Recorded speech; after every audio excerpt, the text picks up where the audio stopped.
Diz assim a palavra do nosso Deus, Atos 27, de 20 a 38.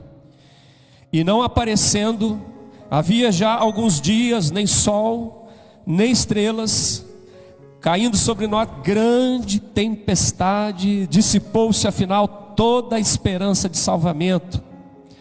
Havendo todos estado muito tempo sem comer, Paulo, pondo-se em pé no meio deles, disse: Senhores, na verdade era preciso terem me atendido e não partir de Creta para evitar este dano e perda. Mas agora aconselho que tenham coragem, pois nenhuma vida se perderá, mas somente o navio. Porque esta mesma noite um anjo do Deus a quem eu pertenço e a quem eu sirvo esteve comigo, dizendo: Paulo, não tenha medo, é preciso que você compareça diante de César. Eis que Deus, por sua graça, lhe deu todos os que navegam com você. Portanto, senhores, tenham coragem, pois eu confio em Deus que tudo vai acontecer conforme foi dito. Porém, é necessário que sejamos arrastados para alguma ilha. Quando chegou a 14ª noite, sendo nós batidos de um lado para o outro no mar Adriático, por volta da meia-noite, os marinheiros pressentiram que se aproximava de alguma terra, e lançando a sonda, viram que a profundidade era de 36 metros. Passando um pouco mais adiante, tornando a lançar a sonda, viram que a profundidade era de 27 metros. E receosos que fossem atirados contra lugares rochosos, lançaram da polpa 4 âncoras e oravam para que rompesse o dia. Nisto os marinheiros tentaram escapar do navio, arriaram o bote no mar, a pretexto de irem lançar âncoras da proa. Paulo disse ao centurião e aos soldados: se estes não permanecerem a bordo, vocês não poderão se salvar. Então os soldados cortaram os cabos do bote e o deixaram afastar-se. Enquanto amanhecia, Paulo rogava a todos que se alimentassem, dizendo: é hoje o 14º dia, em que esperando vocês estão sem comer, não tendo provado nada. Por isso peço que comam alguma coisa, pois disso depende a sobrevivência de vocês, porque nenhum de vocês perderá nem mesmo um fio de cabelo. E tendo dito isso, pegando um pão, deu graças a Deus na presença de todos, e depois o partiu e começou a comer. Todos ficaram animados e se dispuseram também a comer. Estando no navio 276 pessoas ao todo, refeitos com a comida, aliviaram o navio, jogando o trigo no mar. Deus, nós te glorificamos por tudo que compartilhamos aqui nessa noite, Pai. Pelas orações, pelos louvores, pelo hino, pela presença do Teu Espírito Santo no meio de nós e em nós, e pela oportunidade de ler a palavra do Senhor nessa noite, e pedimos a ação do Espírito Santo sobre a nossa mente, o nosso coração, em nome de Jesus, Pai. E que todo impedimento circunstancial, humano ou maligno, ele caia por terra em nome de Jesus. Toda distração, toda conversa paralela, todas as entradas indevidas em celular nesta hora, tudo aquilo que não provém do Senhor e que vem para roubar a semente da palavra, nós pedimos que caia em nome de Jesus. E que nós foquemos naquilo que nós viemos fazer, que é ouvir a Tua voz, a Tua palavra, em nome do Senhor Jesus. Não permita que o nosso coração, ó Deus, se desvie da Tua vontade e do Teu propósito, Senhor. Fala conosco, convence-nos pelo Espírito Santo, Senhor, porque nós precisamos ser convencidos. Restaura, renova, cura, liberta, perdoa, salva, Senhor, conforme a vontade do Senhor e para a glória do Senhor. Nós oramos assim em nome de Jesus e para a glória do Senhor. Amém. Amém. Hoje eu quero falar sobre responder às dificuldades com fé, lucidez e sobriedade. Responder às dificuldades com fé, lucidez e sobriedade. Irmãos, quando a gente olha para esse texto do capítulo 27 e também o início do capítulo 28, o que a gente vê deixa a gente chocado, deixa a gente perplexo em relação à vida do apóstolo Paulo. Por quê? Porque Paulo, primeiro, está preso. Segundo, ele vai enfrentar uma severa tempestade. Quarto, ele vai sofrer um naufrágio. E em quinto lugar, ele vai ser picado por uma víbora. Essa é a quarta viagem que ele faz. As três primeiras foram viagens missionárias, mas essa é uma viagem trágica, fatídica, porque ele vai como um prisioneiro, ele vai enfrentar tempestade, ele vai enfrentar naufrágio e ele ainda vai ser picado por uma víbora. Isso tudo é muito surreal para nós olharmos para um servo de Deus e ver isso tudo acontecendo simultaneamente, tudo junto e ao mesmo tempo, vamos dizer, misturado na vida dele. E se alguém aqui é adepto da teologia da prosperidade, da confissão positiva, se alguém aqui é triunfalista, se alguém aqui é super crente, acha que crente não adoece, acha que crente não perde emprego, acha que crente não bate o carro, acha que crente não tem AVC, acha que crente não tem problema, não tem apendicite, acha que crente não morre. Se você é dessa linha, você vai pensar, ou Paulo está em pecado, ou ele está amaldiçoado, ou ele não tem fé, ou ele não é crente. Porque é assim que pensa quem assume esse tipo de postura. Não é possível que alguém seja servo de Deus, cheio do Espírito Santo, missionário, apóstolo, pregador, plantador de igreja, e viva desse jeito. Tudo junto, uma coisa atrás da outra. Diríamos nós aqui em Minas, ele deve ter jogado pedra na cruz, para estar preso, enfrentar tempestade, naufrágio e ser picado por uma víbora.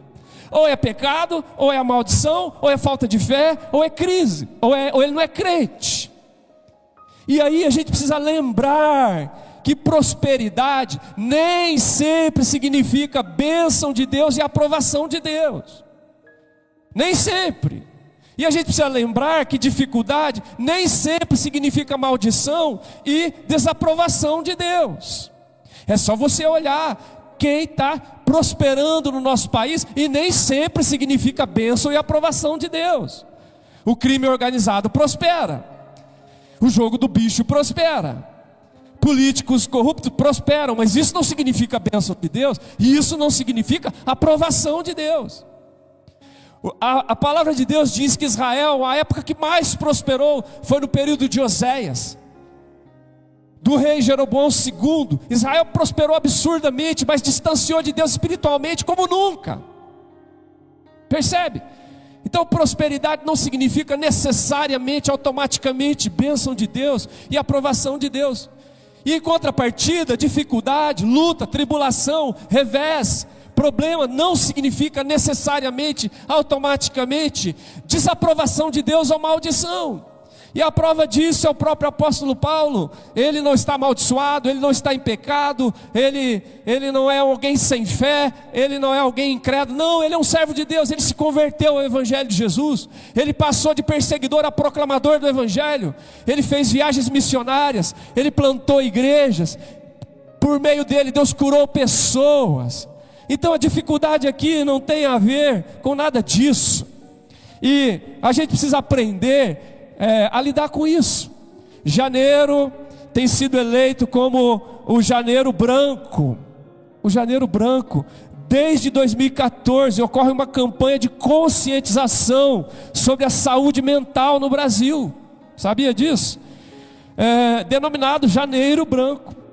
Os dados certamente são alarmantes. De acordo com a Organização Mundial da Saúde, a OMS, pelo menos 1 bilhão de pessoas no mundo vive algum tipo de transtorno mental. E eu vou chocar você. Entre esse 1 bilhão estão crentes, estão discípulos de Jesus, estão pessoas verdadeiramente convertidas, estão pessoas que são verdadeiros discípulos de Jesus, estão pessoas cheias do Espírito Santo. Não é porque é crente que não vive isso, é crente e é gente. E por isso nós precisamos dar uma resposta para a dificuldade, seja doença, seja luto, seja um transtorno mental. Nós precisamos dar uma resposta de fé, de lucidez e de sobriedade, em nome de Jesus. Se você tem algum tipo de disfunção física, emocional, psicológica ou mental, se você é crente, está tudo bem, você é gente. Louvado seja o nome do Senhor. Você precisa dar a resposta adequada para isso, em nome de Jesus. Paulo era gente, crente, mas era gente. E a resposta que nós queremos dar é com fé, com lucidez e sobriedade. Porque muitas vezes, diante da dificuldade, a nossa resposta é uma resposta que mostra falta de confiança em Deus. É uma resposta que mostra como se nós fôssemos um bêbado no escuro. O que significa sem luz e sem sobriedade. Mas nós, como discípulos de Jesus, preste atenção em mim, esquece as janelas, preste atenção aqui. E nós, como discípulos de Jesus, nós temos que dar resposta de confiança em Deus, de luz, nós não estamos no escuro, e de sobriedade, de bom senso, para a glória de Deus. Como nós vamos aprender nesta experiência do apóstolo Paulo? Eu queria deixar algumas lições para nós, que queremos dar resposta de lucidez, fé e sobriedade. Em primeiro lugar, que Deus nos ajude a equilibrar ação e oração. Eu vou repetir para você repetir comigo depois. Que Deus nos ajude a equilibrar ação e oração. Vamos falar essas duas palavras? Ação e oração. Que Deus ajude-nos a equilibrar as duas coisas. Ação e oração. Se você olha para o texto bíblico que nós lemos, a partir do versículo de número 27, é isso que a gente vê. No meio da tempestade, Paulo preso no meio da tempestade, prestes a enfrentar um naufrágio, a gente vê a experiência daquele povo dando uma resposta de ação e oração. Veja comigo, o verso 27 diz que era o 14ª noite. Vamos começar com o verso 20. Observa, eles estavam enfrentando uma dificuldade tremenda. Verso 20, põe para nós. Olha lá, o verso 20 diz assim: e não aparecendo havia alguns dias, nem sol, nem estrelas, caindo sobre nós, grande tempestade. Dissipou-se afinal toda a esperança de salvamento. Como a tempestade está para cair agora aqui, talvez apague a luz, talvez suma o som, tá? Lá não foi isso. Eles perderam a esperança da vida. Quando a tempestade veio, muita coisa já tinha acontecido. A armação do navio já teve que ser jogado fora. Muita coisa que estava no navio teve que ser jogado fora. Depois você lê em casa. E quando chegou esse momento, eles não tinham como se orientar. Não dava para ver sol, não dava para ver lua, não dava para ver estrela. Nós usamos GPS, nós usamos satélite, nós usamos os aparatos que nós temos. Eles usavam a referência do céu, não tinha como ver. Não tinha, não via sol, não via lua, não via nada, não via estrelas, não via coisa nenhuma. Eles pensaram, agora acabou para nós estamos perdidos, não há esperança, nós não seremos salvos. E aí o verso 27 diz que quando chegou a 14ª noite de tempestade, pensa nisso, 14ª noite de tempestade, a palavra de Deus diz que eles estavam sendo batidos de um lado para o outro no mar. E por volta da meia-noite, os marinheiros perceberam que parecia que estava aproximando da terra. E eles lançaram uma sonda. O que é uma sonda? É uma corda ou um fio com peso na ponta. E eles soltavam para medir a profundidade. Soltaram a primeira vez e perceberam 36 metros de profundidade. Esperaram um pouquinho mais para frente, soltaram 27 metros de profundidade. Perceberam que estava chegando na terra mesmo. Aí o que fizeram? Lançaram 4 âncoras para parar a embarcação, para poder ter condição de sobrevivência. Mas o texto diz que apesar de ter experiência e pressentir a chegada da terra, apesar de ter aparatos nas mãos, de lançar o prumo, de medir a profundidade, apesar de lançar as 4 âncoras lá de cima da polpa, eles, diz o texto no final do verso 29, observa comigo o final do verso 29, diz assim, que eles lançaram as 4 âncoras e oravam para que rompesse o dia. Ação e oração. Ação e oração. E na hora da dificuldade, irmãos, é muito importante lembrar disso, porque tem gente que age e não ora, e tem gente que ora e não age. E aí que está o problema. A pergunta é: quem é que está certo? É as pessoas que agem e não oram, ou as pessoas que oram e não agem? Quem é que está certo? Ninguém está certo. Ninguém está certo. Quem age e não ora está agindo com presunção, e quem fica orando e não age está agindo com omissão. Entenderam? Não adianta você agir sem orar. Você está querendo dizer que não importa a vontade de Deus, que você não depende de Deus, que você sabe tudo, que você tem as respostas, que você sabe o futuro, que os teus recursos são suficientes. Não, não, 1000 vezes não. Tiago diz: você que está acostumado a dizer, nós mudaremos para lá, ano que vem vamos ficar um ano lá e vamos fazer isso e vamos fazer aquilo. Não, não, você devia dizer: se Deus permitir, se Deus quiser, você vai viver e vai fazer isso ou aquilo. Então quando a gente age e não ora, é presunção. Nós estamos assumindo um lugar que não nos pertence. Nós achamos que nós somos, que nós podemos, que nós realizamos. Não, nós não somos, nós não podemos, nós não realizamos. Ele sabe, Ele é, Ele pode e Ele realiza. Nós somos dependentes dEle. Mas tem gente que é o contrário. Fica ora e não age. Não entrega o currículo, não faz o contato, não vai ao médico, não toma o remédio, não busca a terapeuta, não busca o psicólogo, não busca o psiquiatra, não procura o pastor e pede um conselho, um aconselhamento, não vai ao advogado, só fica orando e não faz o que tem que fazer. As duas coisas são extremos e estão errados. E aqui a gente vê que no meio daquela dificuldade, eles conseguem equilibrar ação e oração, certo? Eles usam aquela experiência, parece que eles ouvem o ribombar das ondas lá na praia e percebem que está chegando. Eles usam a experiência, eles usam o prumo, eles usam as âncoras, mas também eles oram: Senhor, tenha misericórdia, que amanheça, Senhor, que amanheça, Senhor, que amanheça. Entende? Que Deus permita que eu e você não caiamos no pecado da presunção, mas também não caiamos no pecado da omissão. Não fiquemos nós agindo sem orar e não fiquemos orando sem agir. Que Deus nos ensine a equilibrar ação e oração na hora da dificuldade. Na hora da dificuldade você precisa orar e você precisa agir. Você precisa agir depois que você orou e buscou a direção do Senhor, em nome de Jesus. Aleluia. O apóstolo Paulo chega a dizer em 2 Tessalonicenses 3,10 que tinha gente que entendeu errado sobre a volta de Jesus e não queria trabalhar mais. O Paulo falou: opa, não, quem não trabalha não come. Nada disso. Enquanto Jesus não voltar, vocês vão trabalhar, os filhos vão para a escola, vocês vão tocar a rotina normal de crente que está aguardando Jesus, mas não vai parar a vida não. Olha lá. Porque quando ainda estava convosco, eu disse, ordenei isso: se alguém não trabalhar, que não coma. Eles queriam orar, mas não queriam agir. Percebe? Mas o contrário também é verdade. Salmo 127, 1 e 2 diz o quê? Se o Senhor não edificar a casa, em vão trabalha aquele que edifica. Tá certo? Olha lá. Em vão trabalha aquele que edifica. Põe lá, Salmo 127, 1 e 2. Corre, povo, acorda aí.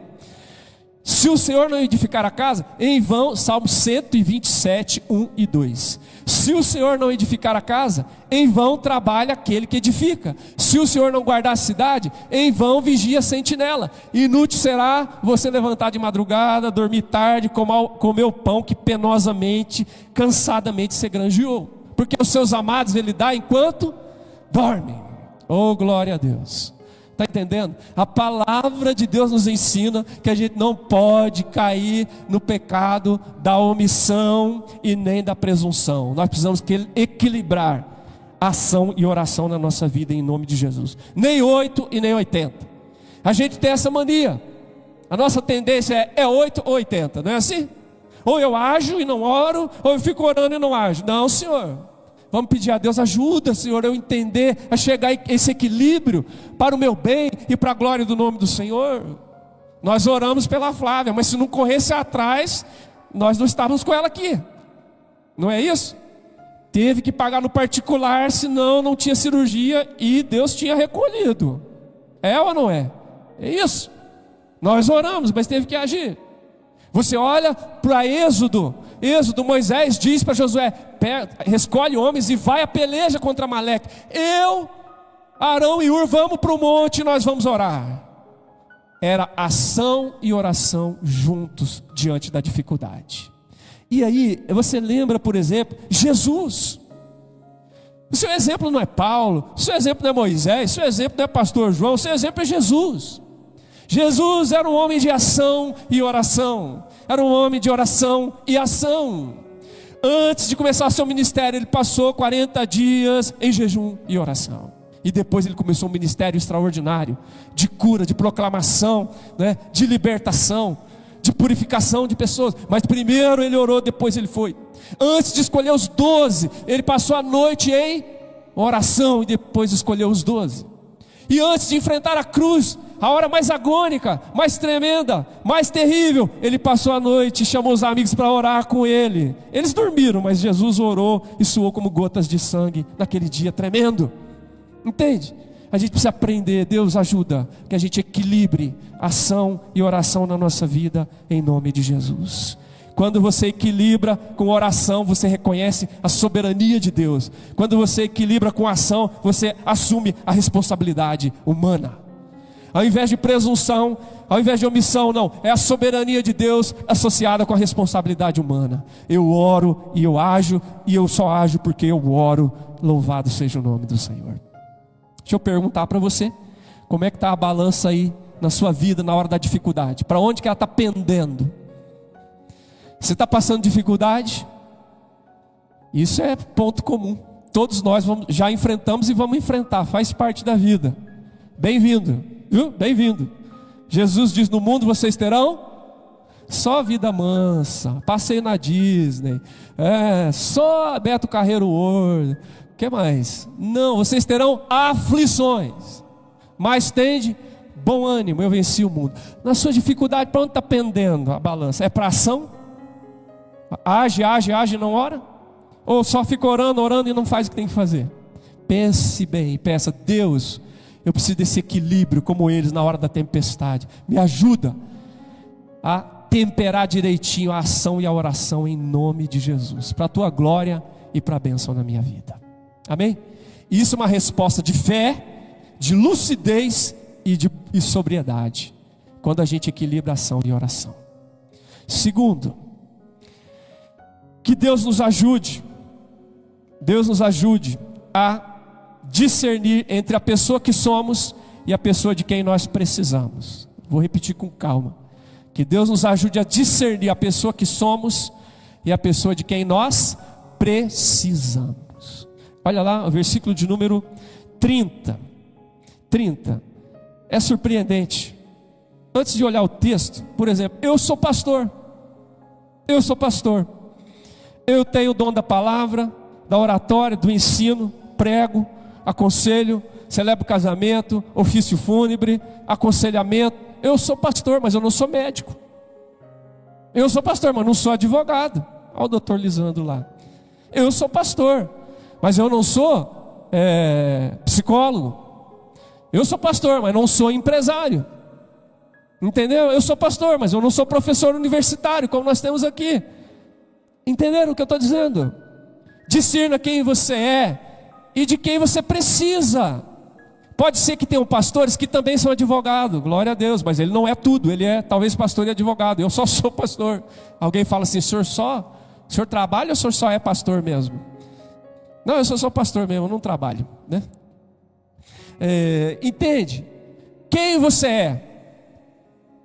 Glória a Deus por quem você é. Glória a Deus pela graça de Deus, do dom, do talento, da capacidade que você é. Mas não é suficiente. Tem alguém de quem você precisa. O verso 30 diz assim, olha para você ver que coisa surpreendente.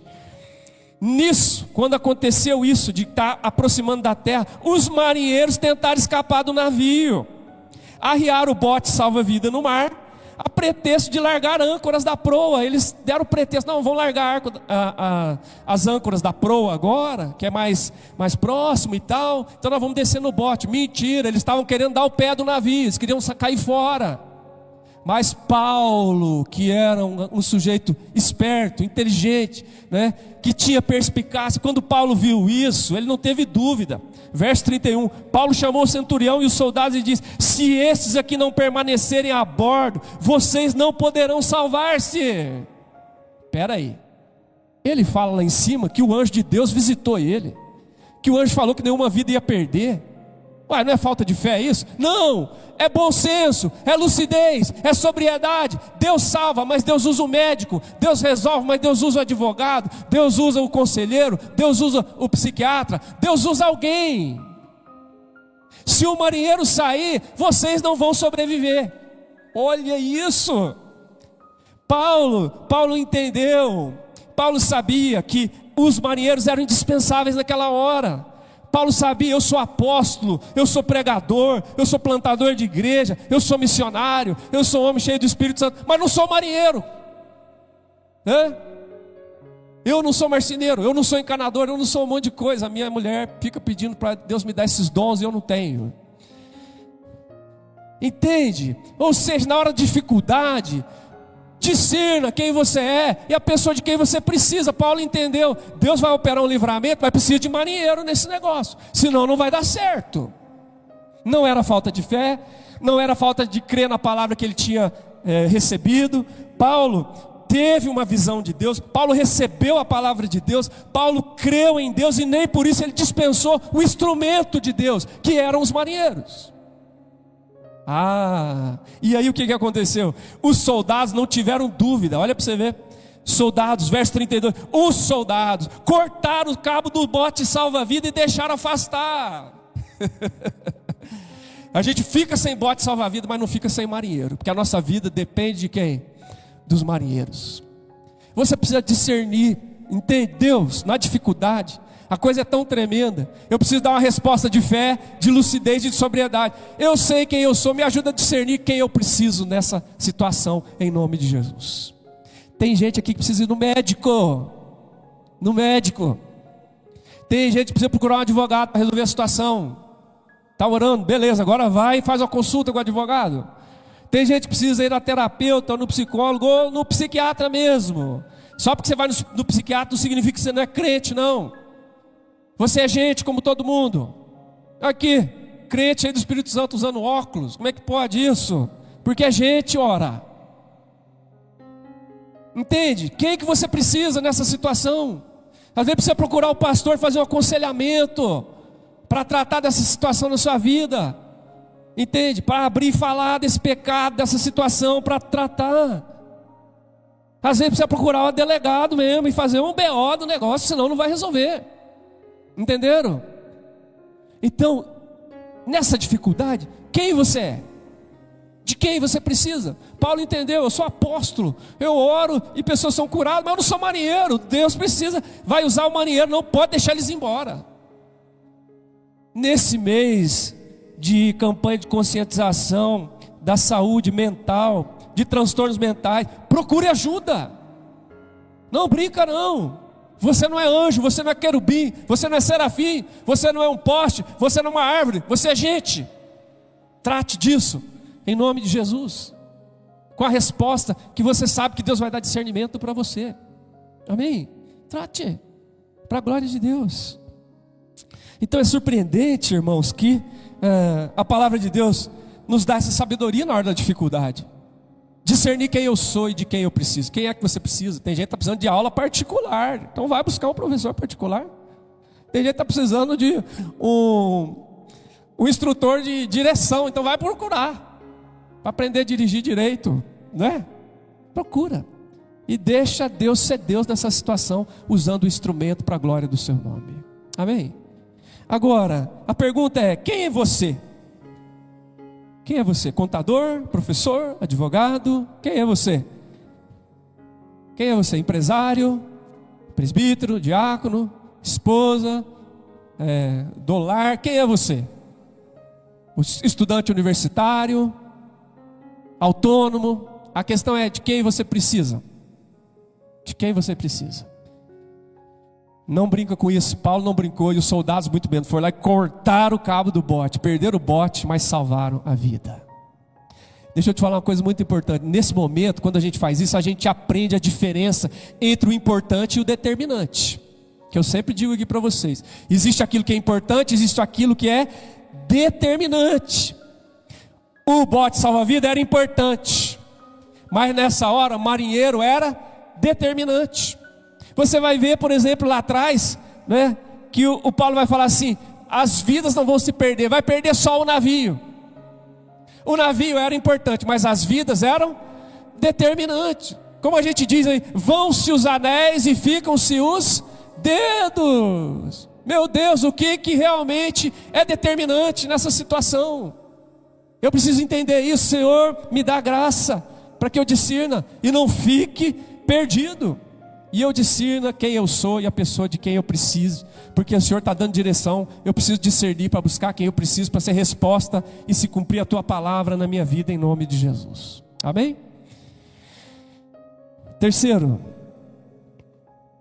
que Deus nos ajude a trocar acusação por solução.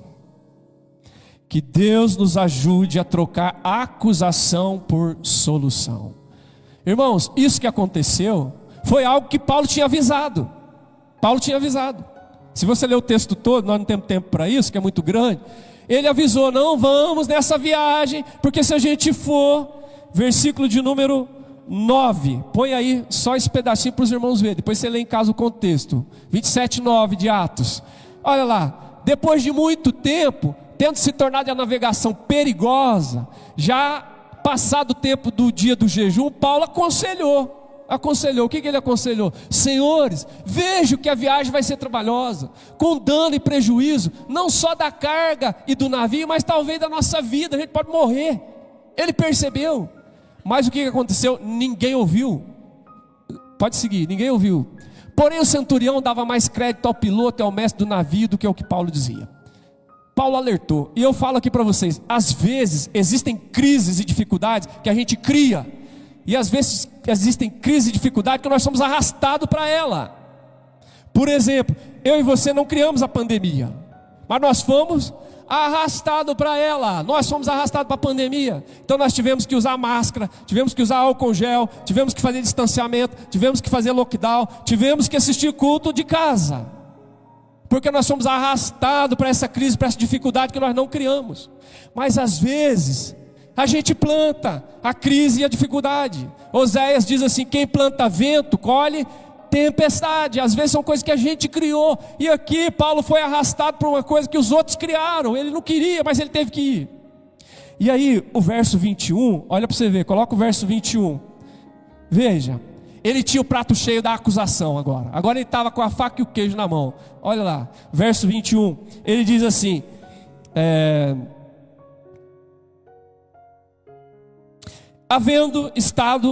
havendo todos estado muito tempo sem comer, Paulo, pondo-se em pé no meio deles, disse: senhores, na verdade era preciso terem me atendido e não partir de Creta, para evitar esse dano, essa perda. Eu não falei? Não é assim que você fala lá? Como é que você fala com seu marido? Eu não te avisei? Como é que você fala com seus filhos? Eu não falei, cabeção? Eu não avisei? Paulo podia ir agora, vocês são tudo cabeçudo, ignorante, burro, não sei o que, vocês não são espirituais, não ouviu o homem de Deus, não. Ele só falou: vocês deviam ter me ouvido. Mas já que não ouviu, agora chega de acusação, agora é solução. Qual é a solução? Qual é a resposta para isso? O verso 22, mas agora aconselho que tenham coragem, porque nenhuma vida se perderá, mas somente o navio. Gente, quando as coisas dão errado, o que acontece? A gente quer procurar um culpado, apontar o dedo para alguém, ou transferir a nossa responsabilidade para os outros. Na hora do problema a gente quer achar um culpado, apontar o dedo para alguém, ou transferir a culpa para alguém. O que aconteceu com Adão e Eva? Quando Deus procurou Adão e falou: onde você está? Ele: eu vi que eu estava nu e me escondi. Mas como que você soube que estava nu? Você comeu daquilo que eu falei que não era para comer? Foi a mulher que o Senhor me deu. É assim o nosso mecanismo de defesa. A gente justifica, a gente aponta culpado e a gente transfere culpa, mas a gente não assume. E Paulo fala: não, nada de acusação, vamos apontar solução. Eu poderia gastar maior tempo de acusação, mas vamos parar aqui e vamos para a solução. E Paulo trabalha de maneira proativa. Ele, ao invés de ser reativo, seguir a tendência da acusação, ele é proativo e aponta para a solução. Como é que ele faz isso? Com palavras e ações. com palavras e ações. É assim que ele aponta a solução, com palavras e ações. Olha para você ver o que ele fala. São palavras, irmãos, que promovem consolo, fé e esperança. São ações que promovem consolo, fé e esperança. Eu vi uma postagem na rede social, eu até guardei ela para mim. Um menininho, num desenho, quebrou a asinha do avião. Ele ficou chorando porque quebrou a asinha do avião. E no segundo momento, aparece ele com a asinha do avião, consertado, como se tivesse passado um esparadrapo, né? Amarrado. A primeira imagem diz assim: não foque no problema, foque na solução. Foi o que Paulo fez. E aí, ele foca na solução e ele propõe solução com palavras e com ações. Olha as palavras de Paulo, verso 22. Mas agora, senhores, tenham coragem, tenham bom ânimo, porque nenhuma vida se perderá, somente o navio. Porque nessa mesma noite um anjo de Deus, a quem eu pertenço, a quem eu sirvo, esteve comigo, dizendo: Paulo, não tenha medo, é preciso que você compareça perante César. Eis que Deus, por sua graça, lhe deu todos quanto navegam contigo. Portanto, senhores, tenham coragem, pois eu confio em Deus que tudo vai acontecer conforme foi dito. Aleluia. É quando você crê em Deus, é quando você pertence a Deus, é quando você serve a Deus, você vai ouvir a palavra de Deus no meio da tempestade. Deus falou lá no cativeiro, Deus falou e visitou na cova dos leões, Deus visitou Elias na caverna e visitou Paulo no meio da tempestade e trouxe a sua palavra. Se você é de Deus, se você serve a Deus, se você crê em Deus, Deus fala conosco até no meio da tempestade. E nós vamos ter uma palavra de consolo, de fé, de esperança, de ânimo, apontando a solução. Aleluia. Ele apontou a solução com palavras, irmãos. Quando as coisas estão tudo desmoronando, quais são as suas palavras? São palavras de consolo, de ânimo, de esperança. Que tipo de palavra nós damos na hora da luta, da dificuldade? Certo? Paulo deu palavra de ânimo, consolo, esperança, fé em Deus, porque ele pertencia a Deus, ele servia a Deus, ele cria em Deus, ele ouviu a palavra de Deus. Você crê em Deus, você pertence a Deus, você serve a Deus, você ouve a palavra de Deus. Você pode dar uma palavra de consolo, de fé, de esperança, né? Uma palavra que faz a diferença para a glória de Deus. Amém? Aleluia. Você quer ver? Ele não terminou aí não. Olha lá, versículo de número 33.